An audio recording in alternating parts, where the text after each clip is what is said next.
Boom, hey internets.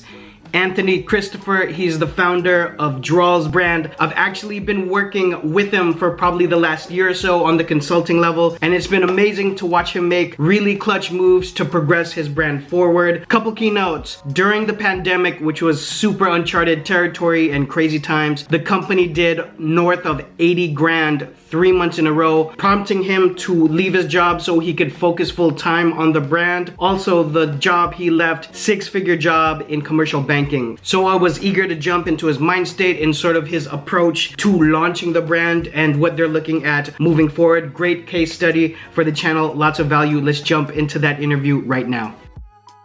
AC, this is a very highly anticipated interview, and if my channel doesn't know it, they're gonna figure out why when they watch this. But for a while, one of my goals for the channel is to help a handful of brands that make it to that multi-million-dollar level, and I really believe that yours is headed towards there. So this is actually a big interview for me, and I definitely need to bring your story to the channel. In terms of your brand, like, how do you introduce yourself? Because I interview a lot of designers, but how would you introduce yourself via your brand? You know, I don't know.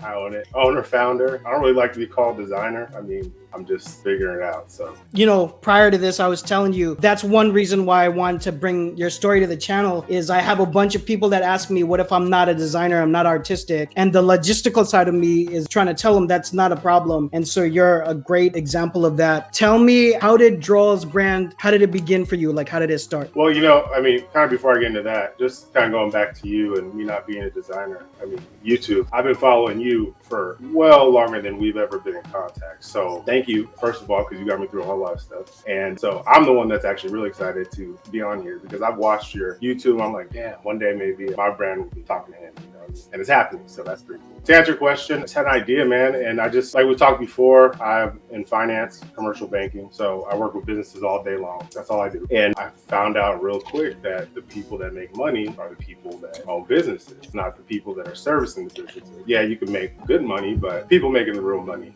is own their own business. And not only that, they have the time, the freedom, and all the things that I want in life, you know what I mean? Be on your own time. So I just knew whatever business that I started, it just needed to be something that was just automatic, you know, something that I didn't really have to teach anybody about, something that when people saw it, they already know what it is. It's not hard to, I don't want to say sell, but something they can relate to really easy. So that's how I came up with Drawlz brand. Initially, I would put you in the category of like accessory, either undergarments or performance wear. And so what made you, I mean, like by far, you know, I have a ton of videos on t-shirts and like hats and very easily like embroidered and printed things. What made you go in the direction for Drawlz for the product that you chose to let out into the market? Well, I mean, people that do t-shirts and they have brands like that, I mean, that's awesome. But I thought the name came to me first before I decided what I wanted to do, if that makes sense. You know, I don't know if I've ever told you the story, but my wife and I were arguing in the bed one night, and she says this thing that she always says, it's kind of embarrassing, but she says, "Shut up, you know, you love my dirty drawers." And I was like, right in the middle, I was like, damn, that's it. Like, I wonder if anybody's made some underwear called Drawlz. Like straight up just Drawlz.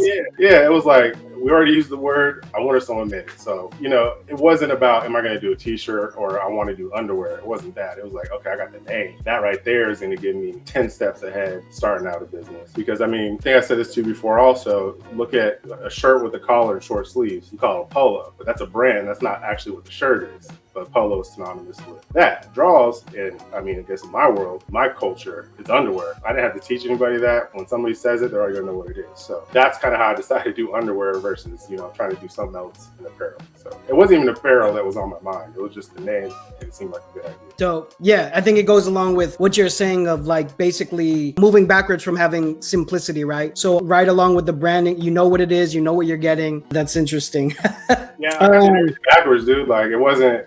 I think most people kind of go at it from a different angle. They want to get in apparel, and then they think of their brand. Mine was kind of total opposite. So. Right. I definitely have to ask you this because I can feel the questions coming from my channel already, because you're starting with something that's right off the bat is cut and sew, right? I mean, that's not, you can't go down the street and say, hey, can you make me a bunch of boxer briefs? Yeah. I mean, you could domestically. That's a whole nother set of YouTube videos with how to do domestic production. But while we're doing like a uniquely cut and sew product, what were the biggest challenges in the beginning for you? You know, figuring out, like in my mind, I already knew how I wanted wanted it because pretty much like after I decided I was going to do it, the way I figured out how I wanted to construct them was I was looking at every major, I guess, I don't know, luxury brand in underwear, right? So I spent thousands of dollars on underwear. So I just got a bunch of underwear.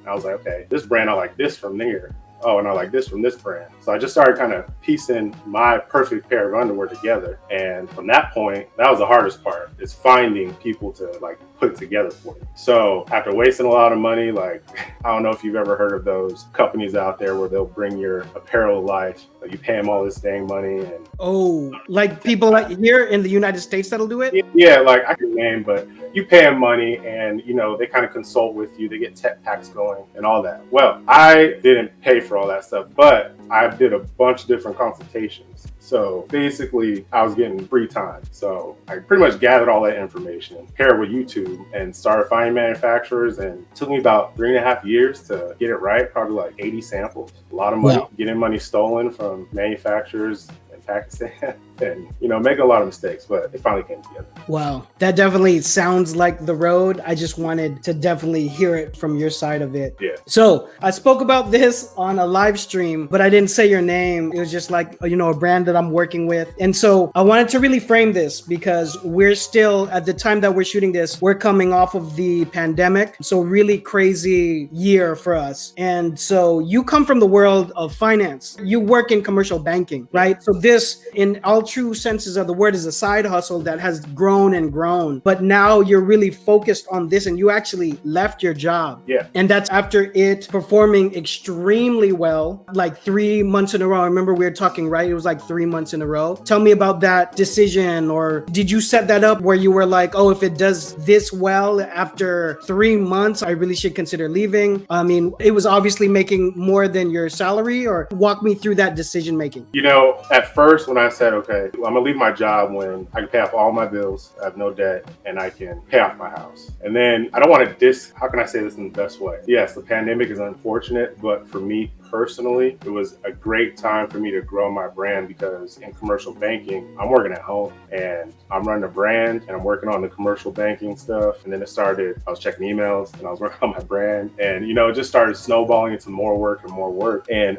you know, during that time, I'm paying my bills down and all that stuff. Started doing really well, probably like October 2020, it got really consistent. And at that time, I was like, you know what? This is taking up all my time. I'm making good money. I was disciplined enough to like pay off my debt. So if I hit this certain mark, I'm going to quit. I'm going to go for it. You know what I mean? So all the cards fell in the right spot, and that's what happened. And I hit the milestones that I wanted to hit and set for myself. So, I mean, I didn't pay off my house yet, but hopefully soon, but comfortable with it. So, I mean, if I tell first of all, the average person on my channel will not hit the same numbers of success that you will at this point now. And I know your goals are much bigger. And like I said in the beginning, I'm so sure that you're going to hit past probably that goal. But if I told someone that they were going to be able to make over 80 grand month after month, they'd probably lose it. I mean, that's it's just me. Like, I'm doing every job until recently, you know, I hired a marketing company, but I couldn't believe it either. Crazy. All right. So definitely wanted to bring this out. You had a celebrity that approached you about either partnering or purchasing the brand. What happened there? Yeah. So, you know, just to keep it, I like to say 100. I didn't talk to the celebrity himself directly. I was speaking with his business team, right? So, and they were interested in the brand. We had our first conversation probably like in February, you know, and with that, you know, I just really, I'm real sensitive about the brand. I mean, I'm literally staying up still till 3, 4 in the morning, like doing what I got to do to make this or keep this going, you know. At first, they were thinking about partnering. I spoke with you about it. I was kind of scared I don't want to say I was scared, but I was a little nervous on what they expected versus what I wanted for the brand, what my vision for the brand is. We reconnected again, I'd say probably March or April. And I don't want to say it was disrespectful, but it was just like something crazy off base. So basically, they wanted to take all my work that I've done, bring other designers in, take my customer base, change the name. Oh, I guess I told them that they were crazy. Like, that's not going to happen. I'm not going to say that I wouldn't have made money, but like we've talked, man, this is a legacy play. Like, this isn't something that I'm just trying to build up and sell it for a bunch of money when I know that I can make a bunch of money. I mean, I've done this much on my own. Oh, yeah. Once I got a team, you know what I mean? So I'm just looking at it more long term. and our visions definitely were completely off. So like I said, this brand is family run. It's for the culture, so we're not changing the name. That was my biggest thing. I understand bringing designers in and bringing your team in to help out, but you're not going to change the name. It's not going to happen. Yeah, that's wild. That's not even buying the IP from you. That's strange. You know, I've actually had quite a few like celebrity wants to partner or buy like my brand. I've actually had quite a few conversations of it. It surprises me, but yeah, it usually doesn't sound that good. It depends. If the person has an extra strategy, like, oh, I never thought this would happen, I'm gonna sell. But I mean, you're in the right place to do this as a legacy play. Because when we talked about it, you're talking about, I want my kids to be able to take this on and be a part of like something big that you could create, which I think you have the foundation of. Yeah, or either bring about other opportunities that can, you know, who knows what will happen in the future, but maybe it will bring other opportunities to where I can build something else for my kids, you know what I'm saying? So I'm not closed off to the idea, but in my mind now, this is mine, you know? Yeah, but it definitely is going to set up as a good platform for sure. Yeah, absolutely. All right, so this is the point at which I'm going to ask you about like some of the biggest challenges, but how long has this run been now with Drawlz brand for you? 5 years about? 5 years, okay.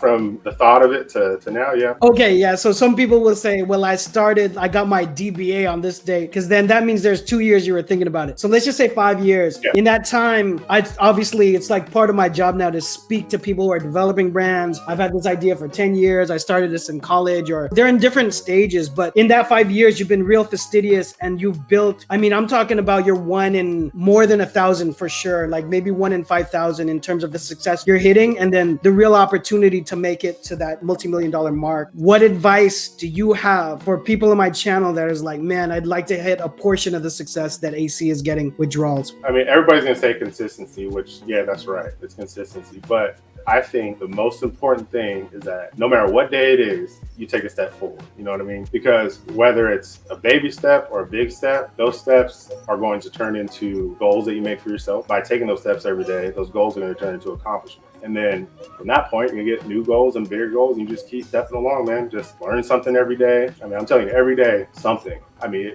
whether it be about something on my computer that I can upgrade so I can edit videos to put on Instagram that or something, anything that's going to help your business, just learn about it. And before you pay anybody, try to do it yourself. I've saved so much money, you know, just by buying a camera, learn how to take photos myself, learn how to do videos myself. Of course, I do pay photographers to do, you know, like the real work. But now I know what I'm talking about when I'm talking to these people. They can't take advantage of it. They can't charge me extra amount of money because I know what I'm talking about. So I think, yeah, the most important thing is try to do everything yourself first. Then when you have some money, start paying other people to help you out. Dope. What's your grand vision at this point for the brand? I'm sure it's going to change. It can change, but what do you see for it in the next, let's just say 5 years? You know, I really want to build out undergarments just across the board for men, for women, for kids. And then my goal at 5 years is to have the undergarment portion going, but then I want to get into the undergarment sportswear. You know what I mean? Like your tights, your compression underwear, stuff like that. So,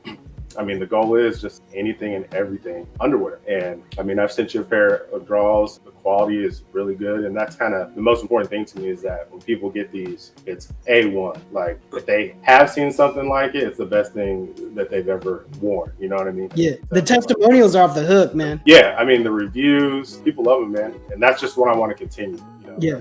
What's most important to me. So, AC, how can people reach you, or more so, how can they get exposed to the brand? On all social media, it's at Drawlz Brand Co. DRAWLZ BRANDCO. Website's really easy. It's www.drawlz.com. DRAWLZ. And yeah. Perfect. Anything else you want to bring up? I just want everybody to know, like, your viewers and all that stuff. Like I said in the beginning, I've been watching you for a long time. Everybody, what he has to say is real. It works. He knows what he's talking about. And again, I was one of those guys watching this video like, damn, maybe my brand will be featured one day. Here I go. So thank you, man. Appreciate it.